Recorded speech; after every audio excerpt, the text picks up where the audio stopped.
tuto de ce samedi, en fait, je vais vous montrer comment créer des macarons, mais de forme, puisque j'avais déjà fait un tuto macaron, donc vous avez juste à cliquer quelque part ici pour voir mon premier tuto macaron.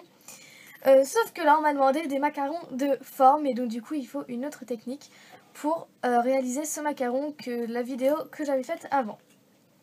Alors pour cela, en fait, si j'ai fait l'autre technique en premier, c'est parce qu'il n'y avait pas besoin de matériel, parce que pour cette technique-là, vous aurez besoin d'emporte-pièce, et je sais que beaucoup, enfin notamment ceux qui commencent dans la FIMO n'ont pas d'emporte-pièce, donc c'est pour ça que je vais commencer pour l'autre technique.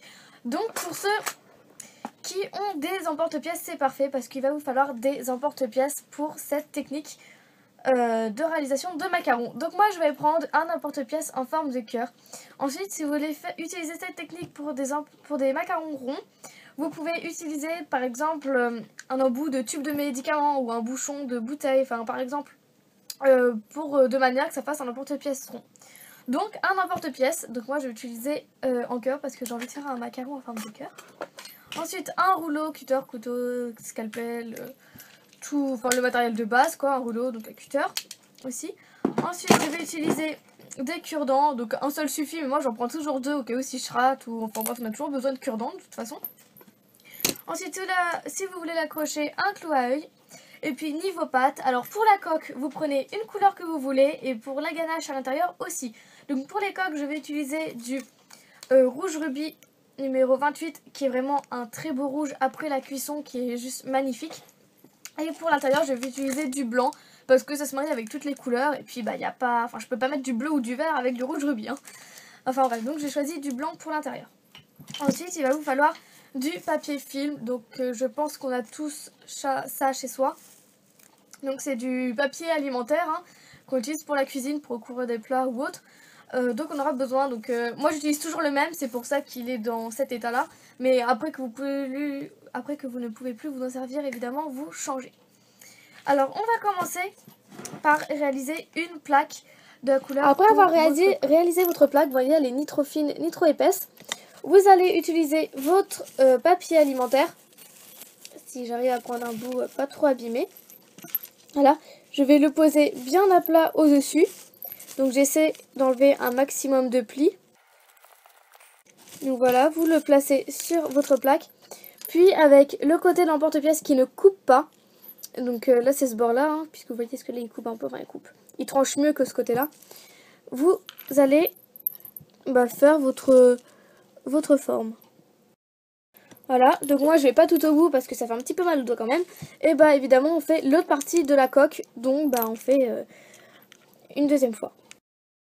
Donc voilà ce que ça donne après avoir passé votre emporte-pièce. Donc évidemment vous passez ça sur le film plastique et ensuite on va l'enlever. Donc là on va enlever le film. Voilà, on voit les marques des petits cœurs, bref on s'en fout. Et voilà votre plaque. Je vais prendre une lame, ce sera plus simple pour vous montrer. Voilà, on voit la marque des cœurs et pour ça on va enlever tout l'excédent de pâte qu'il y a autour. Donc vous pouvez repasser si vous souhaitez. Ensuite, c'est peut-être une question qu'on va me poser, c'est pourquoi on a mis un film plastique. Tout simplement pour avoir un petit effet bombé. Donc moi, j'ai pas du tout fait la plaque épaisse, donc du coup on va pas avoir beaucoup, mais on voit qu'il est légèrement bombé. Ensuite, vous voyez bien que le tour c'est comme ça, mais c'est totalement normal, c'est pas grave, ça va nous servir. Et pour ça en fait, oups, là par contre j'ai croqué la partie du cœur. Bon c'est pas grave.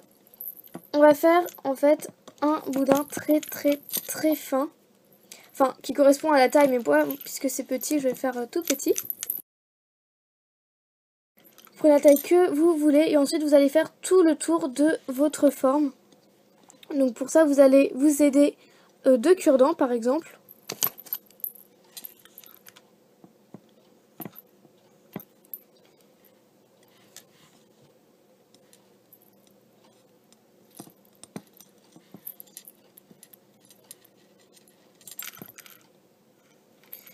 Voilà, j'ai fait tout le tour du cœur comme vous pouvez le voir. Et on va faire pareil pour le deuxième.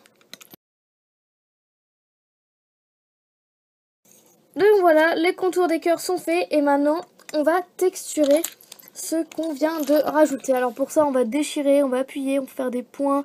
Vous faites ce que vous voulez, mais en fait, on va texturer avec le cure-dent pour faire l'effet craquelé qu'on trouve au bord des macarons.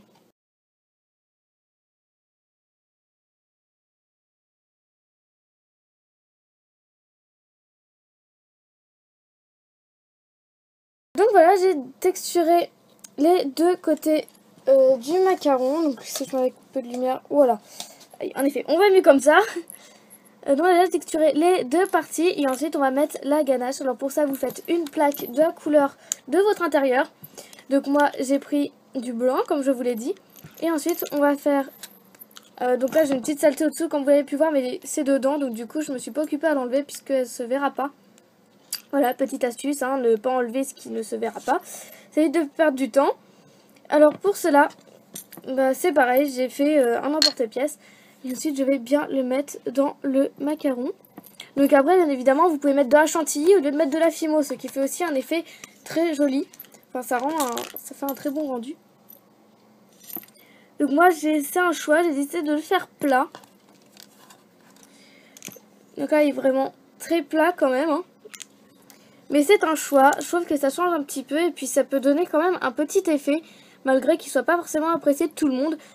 C'est pour changer. Normalement, j'ai fait plus bombé, j'aime aussi quand ils sont bombés, hein, comme celui-ci par exemple, qui est aussi en forme de cœur. Celui-ci est beaucoup plus bombé que sur celui-ci. Voilà, mais c'est un choix, hein, chacun fait comme il veut, moi j'aime bien les deux. Et ensuite, il suffit de mettre votre petit clou. Et de le mettre au four. Voilà, j'espère que ce tuto vous aura plu. Alors on se retrouve mardi pour une prochaine vidéo et samedi prochain pour un nouveau tuto. Salut!